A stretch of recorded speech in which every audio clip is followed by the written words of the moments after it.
All right. Hello. Welcome to the podcast. My name is Kade, and this is Catching Up with Kade. Today, we'll wrap up our end of the 4-episode mini-series, I guess. I believe I'm going to call this one Becoming Your Best Self.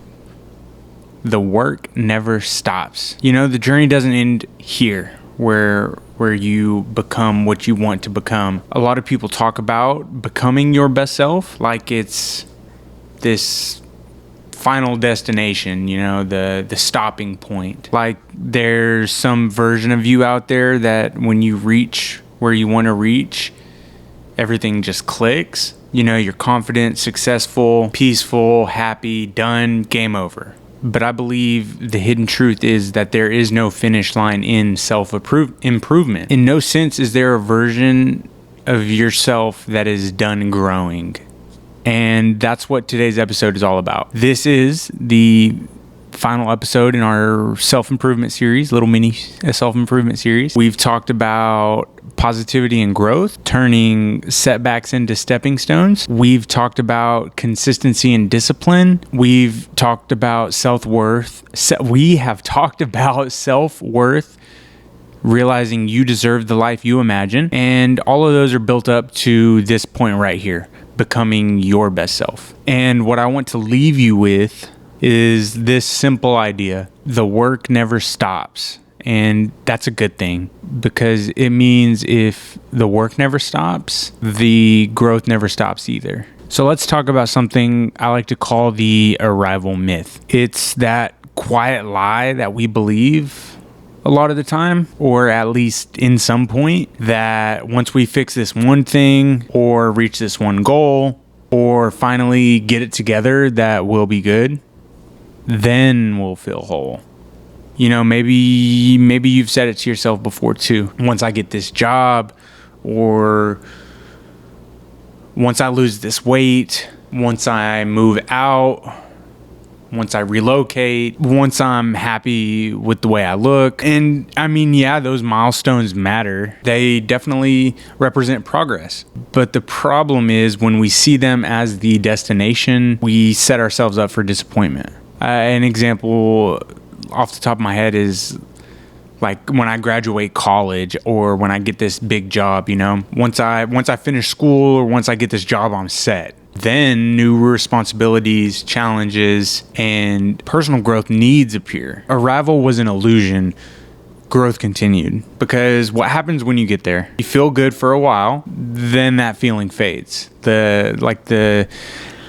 What's the example? The new car feeling, I think, is what it's called, where you're so hype, you know, you got this new car, and that new feeling wears off. Or the honeymoon phase in a relationship, for example. And, you know, suddenly there's a new thing that you need to fix or chase or achieve before you can feel okay again. That's because growth isn't linear, it's cyclical. We don't level up once, we evolve over and over again. Every time we grow, life throws something at us. Every time we grow, life throws something new at us to test if we've learned, you know, or to test what we've learned, if that makes sense. And that's not failure. That, I believe, is life saying, all right, you've mastered that level, let's see how you handle this one. You know, just like honestly the game of life, you know, not the actual board game life, but, and I'm not saying life is a game, because by no means is it a game,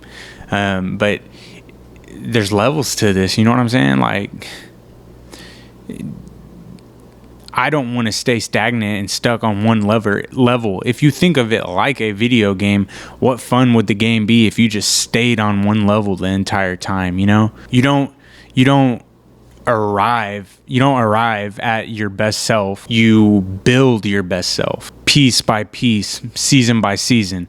The story isn't written until your name is etched in granite, you know what I'm saying? And your urns or your body is placed 6 feet below the grass. So I don't want people to think of being a better version of themselves as this destination where everything just gets better once this happens, because I think that's incorrect. I remember a time when I thought I made it, landing a big job such as the dealership. When I went to school after high school, trade school, I did not think I was going to be able to get a job like as a technician. That was a life goal that I had was to be a motorcycle technician. And once I landed that job for a very reputable dealer, it was like a plateau. I hit that plateau. I felt like I wasn't growing still, and that's terrible. That's not what I wanted, and that's what I hope you don't want. And that is why maybe you're watching these videos and trying to learn, because this is something that I battle with too. Like I said in the previous episode, I hold myself accountable by watching these videos and learning from the things that I come up with. And I need to take my own advice a lot of the times too, because I'm not necessarily a hypocrite, but there are a lot of things that I say or think of on the spot that make me reflect and think about the decisions that I'm choosing to make. Like when I had got that job, everything was clicking, everything was going well. I was doing better mentally. I was locked in on my goals. I definitely think my mindset was right. And then life humbled me. New challenges came, things that I wasn't ready for. And suddenly I realized I was right at the back. I was right back at the start of another lesson. That moment taught me something, that you never graduate from growth. Shout out HEB. I'm drinking that French roast right now. I got a little bit of the Starbucks creamer, white chocolate, low key kind of tastes coconutty. If you have any good coffee creamer recommendations, please drop them in the comments. You know what I'm saying? I'm a coffee fiend. Hot and iced. I'd be drinking it all day. Something else that I've learned is that the version of you today doesn't have to be the version of you, let's say, 6 months down the road. And that's powerful, because it means identity is not fixed. You get to evolve, grow, learn. So I kind of want to connect that to the episodes that I've done. Positivity and growth taught us that pain can become purpose, and that setbacks aren't roadblocks, they're redirections. Self-worth reminded us that before the world believes in you, you have to believe you're worth believing in. Consistency showed us that motivation is temporary, but habits are what build change. When you put all that together, what you really get is an evolving identity. And when you put all that together, what you get is a evolving, growing identity. Personal opinion, you know what I'm saying? Someone who is constantly learning, adjusting, and growing. Someone who is okay with not having it all figured out, but someone who is committed to becoming a little better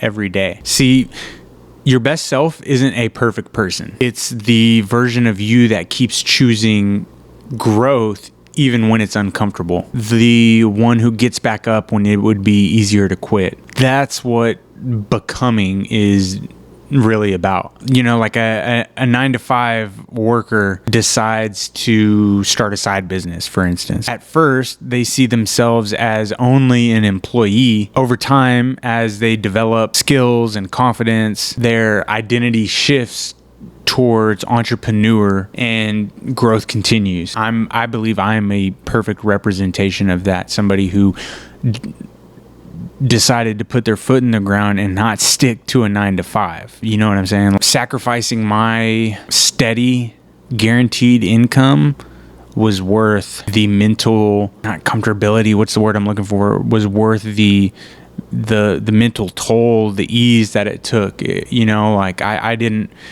don't want to be told when to clock in, where to clock in, when I can leave, get in trouble for taking too long of a lunch. Like, that did not sound fun to me. Even if I was guaranteed a 6-figure a year paycheck, that really doesn't sound fun to me. Like, I would be perfectly content with living in a very small house with clothes on my back, food on my table, and making maybe 30,000 a year, 40,000 a year. I know it doesn't sound like the most luxurious lifestyle, but having the freedom of time is the luxury that I choose. You know what I'm saying? Now, don't get me wrong. I still find a way to make it happen and obtain luxuries, but the luxury of having freedom of my time, that's a luxury that a lot of people overlook and think that, I don't know. That's for your own self-reflection and my self-reflection. So I hope whatever you're doing, you're choosing your mental health over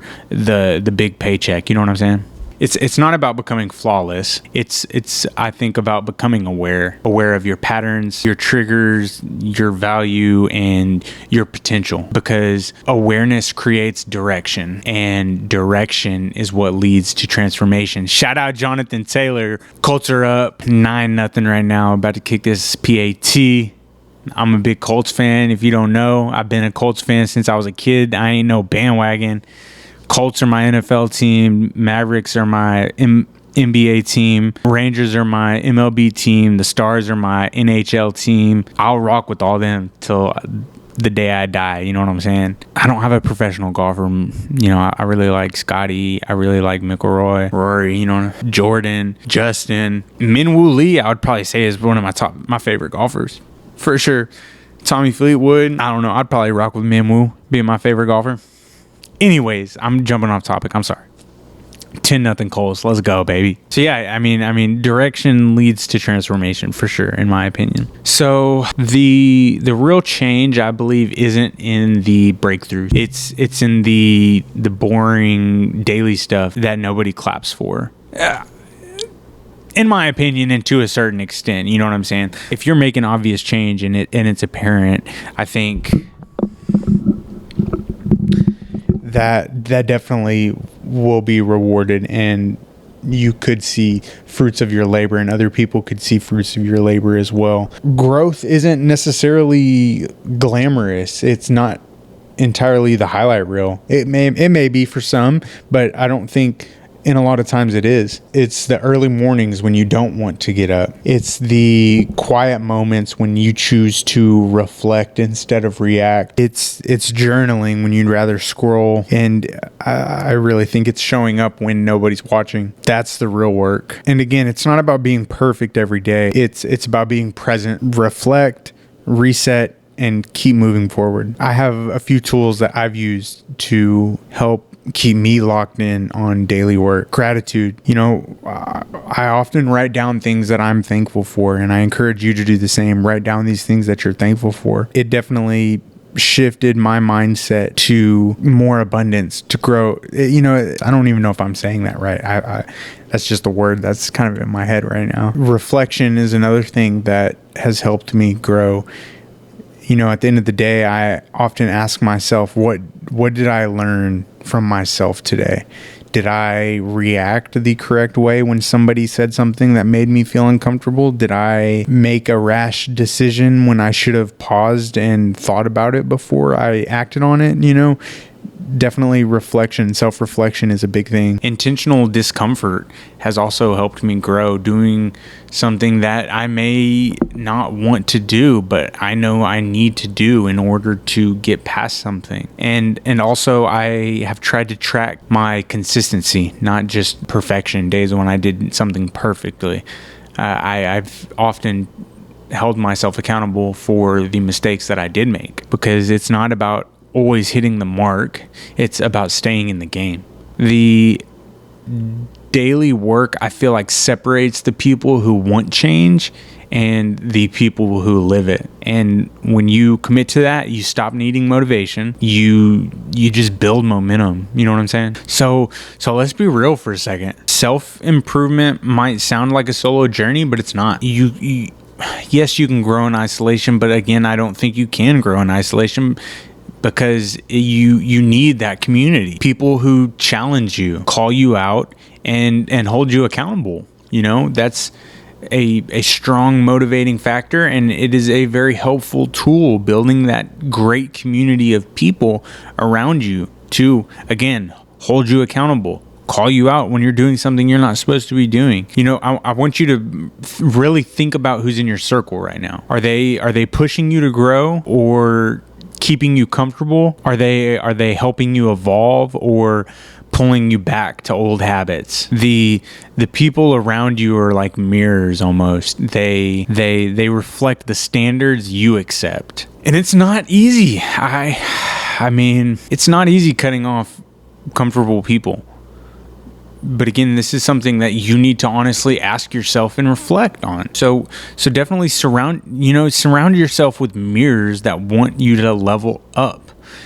It sucks because everybody likes those yes mans or those yes womans. You know what I'm saying? Having a friend who you vent to that is always on your side when in reality they need to be holding you accountable could be not a good friend to have. Just because they make you feel good when you vent to them doesn't mean it's a good thing.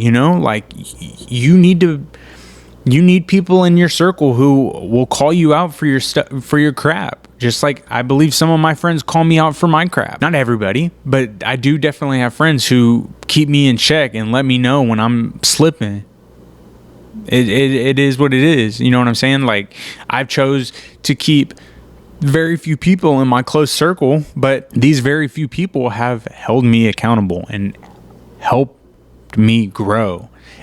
And at the end of the day, nobody got me like I got myself. So it is what it is. I'm thankful for everybody in my inner circle and their feedback, but nobody wants to see me succeed more than I want to see myself succeed, if that makes any sense. Accountability doesn't just come from others. It definitely comes from yourself. So I encourage you to be honest about what's holding you back. Check in with yourself like you would a friend. Ask, am I really doing what I say I would do? Because when you build accountability, you build trust. Not just with others, but yourself. And once you trust yourself, that's when self-improvement becomes second nature. All right, so here's your challenge for this week, and honestly for your next season of life, or maybe not season, but next chapter in life, or season, you can call it whatever you want. Take a minute and think about your last few months. Pick one area you've improved in and give yourself credit for that. Now pick one area you want to focus on next. Write it down, make it real, make it tangible, make it physical. Then ask yourself, what would the next level of me look like if I stayed consistent in that area for the next 90 days? That's your roadmap. No pressure to be perfect. Just commitment to keep showing up. Share it with somebody too. Take a picture of it, send it to somebody. You can send it to me. You can DM me. I'll help hold you accountable. And if this has helped you in any way, please share your growth. Tag the show, comment, DM me, because your progress might be the reminder someone else needs to hear. So as we close out this self-improvement mini-series, I want you to leave with this. Growth does not happen overnight, and it doesn't end because a series does. The goal isn't to reach your best self. It's to keep becoming your best self over and over and over and over and over again. Because the best version of you is not perfect. It is the one who keeps showing up, the one who keeps learning, the one who keeps choosing growth when it's hard. So keep building, keep reflecting, keep growing, and remember, the work never stops, and that's the point. Thank you for being a part of this little mini series. Thank you for tuning into the podcast. Please subscribe, like, comment, share this with somebody if you feel so inspired. I would definitely appreciate it. My link tree, well, not just my link tree. My social media handles are the show's name, Catching Up with Kade, on all platforms: Instagram, TikTok. On Twitter, it's just Catching Up with K. Catching Up with Kade was too long, I guess. I believe I'm going to start a Patreon, and I'm going to do Buy Me a Cup of Coffee, I think, is the other one. Any support I can get, I will definitely help. I'm also going to be attending public speaking events and trying to grow not just this platform, but self-awareness and self-improvement, because I think there's a lot of negativity in this world and somebody needs to put their foot down and be positive. And I am taking that initiative as I dive deeper into my faith and my religious beliefs. I will help stand up for the people who can't stand up for themselves. So if you want to follow along with the journey, please subscribe to the YouTube and share this with somebody who you think it could possibly help. You never know who's going through a hard time. So that's really what also helps drive me to keep doing these, is I want to be positive light in people's lives, and I have open arms to anybody who wants to talk about anything, whether it's just on the podcast or you want to have a personal conversation. I am not going to put you on blast or expose you. You have a safe space with me. So thank you again for tuning in, and we're just getting started. So I love y'all. Stay beautiful and stay blessed. Peace.